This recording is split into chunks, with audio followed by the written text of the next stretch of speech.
Ce jour dédié pour Alice Batelise Sarah, pour une éducation de Torah et de mitzvot avec une aliyah rapide dans la joie et la santé. Be'ezrat Hashem. Une histoire que me racontait mon gendre, qui est une yeshiva très connue ici en Israël, et il y avait un type assez connu, qui s'appelle Goutfarb, qui va de yeshiva en yeshiva, une matinée ici, une après-midi par-ci, de ville en ville comme ça.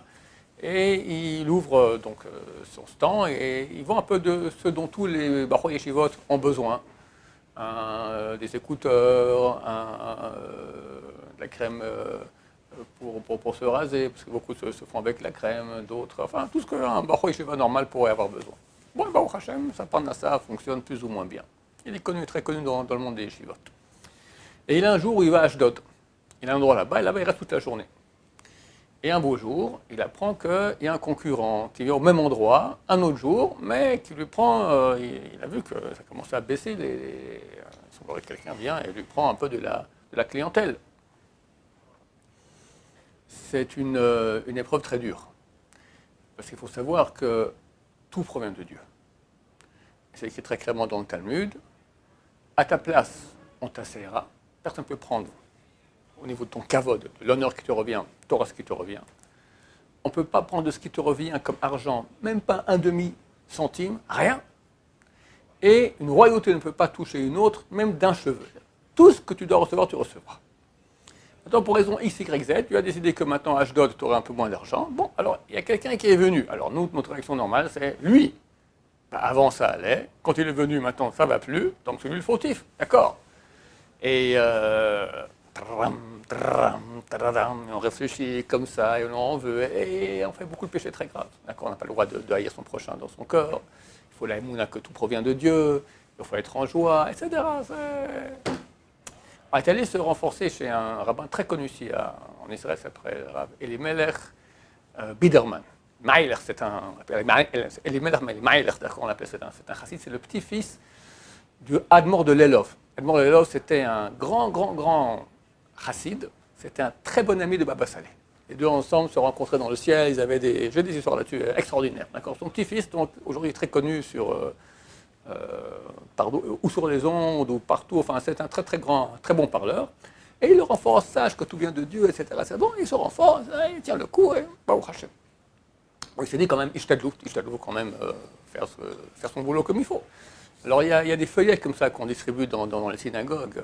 Alors il a mis une petite, sur un feuillet comme ça, hebdomadaire, il a mis une petite annonce, voilà, mardi, je serai à l'endroit tel, voilà, tous les barouim qui veulent, il met un peu les articles qu'il vend, voilà, vous venez, etc., prix avantageux, etc. Bon, ok. Et la semaine d'après, il vient, et puis tout d'un coup, il voit une profusion de gens qui viennent. C'est extraordinaire, ça a vachement bien marché, la petite annonce comme ça.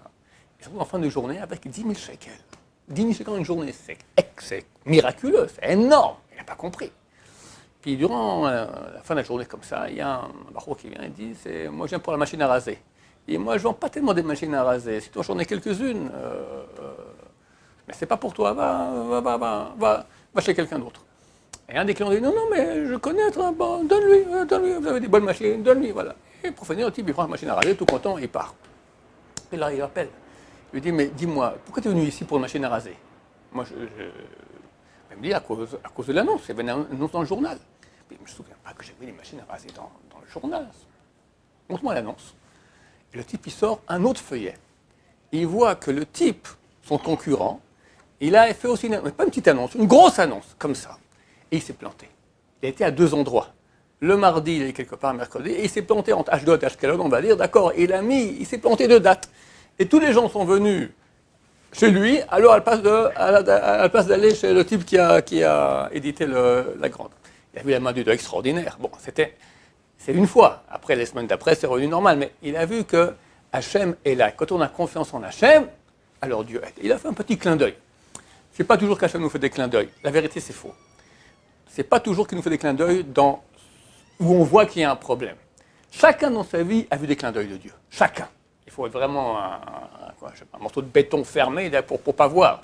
Tu as le beau moment où ça s'est passé, tout truc, le machin, tout ça. Tu as une chance sur. On sait qu'au niveau scientifique, lorsqu'un phénomène qui a moins d'une chance sur 300 de se réaliser, et se réalise, ce n'est pas aléatoire. Ce n'est pas le fruit du hasard. Une chance sur 300. Des fois, c'est une chance sur 10 000. sur 20 000. D'accord? Donc, c'est Dieu. Ouais. Alors Dieu s'est souvenu de toi là, et là, il t'a oublié. Là, il t'a oublié. Ça m'a rappelé une histoire que j'ai lue la semaine passée, ça m'a beaucoup marqué, je vous la raconte. Elle est très très belle. Enfin, elle est toute bête, mais elle est très très belle. Alors Steinman, il est mort à l'âge de 106 ans, je crois, quelque chose comme ça, dernièrement, il y a 3-4 ans, le grand de la génération. Et à l'âge de 104 ans, il va à l'hôpital, et le médecin l'auscute, et lui dit, Kvod Harav, vous êtes un miracle ambulant. Vous vivez miraculeusement. Le Rav lui répond, vous aussi. Ce qui est très vrai. Les gens croient. Alors, il y a un miracle auquel on est habitué, c'est nous. D'accord? Le matin, tu te lèves, tu avales, tu digères, tu vas aux toilettes, tu ouvres les yeux, tu entends. C'est des miracles. C'est des miracles. Aujourd'hui, un temps, il y avait des médecins généralistes. D'accord? Alors, ils connaissaient la médecine, c'est fini.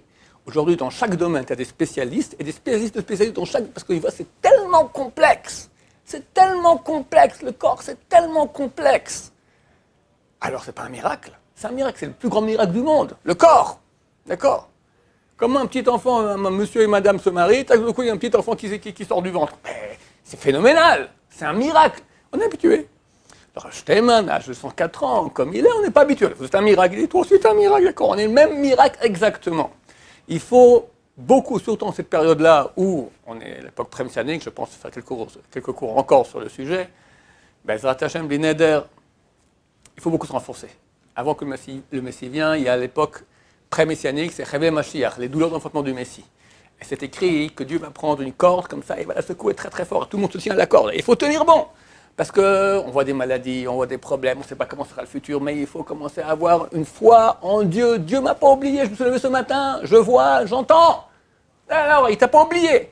Tu as l'impression qu'il t'a oublié. C'est faux. Alors, des fois, il fait un clin d'œil, des fois, il ne t'en fait pas, mais dans ta vie, tu as eu des clins d'œil. Alors, prends ce clin d'œil-là et mets-le ici que tu n'oublies jamais. Dieu, toujours, il est là, il met tout ce qu'il fait maintenant est pour mon bien. Bientôt, c'est la fin, Bezrat Hashem, Be'achamim Gdolim. Baruch Adonai, l'olam, amen, amen.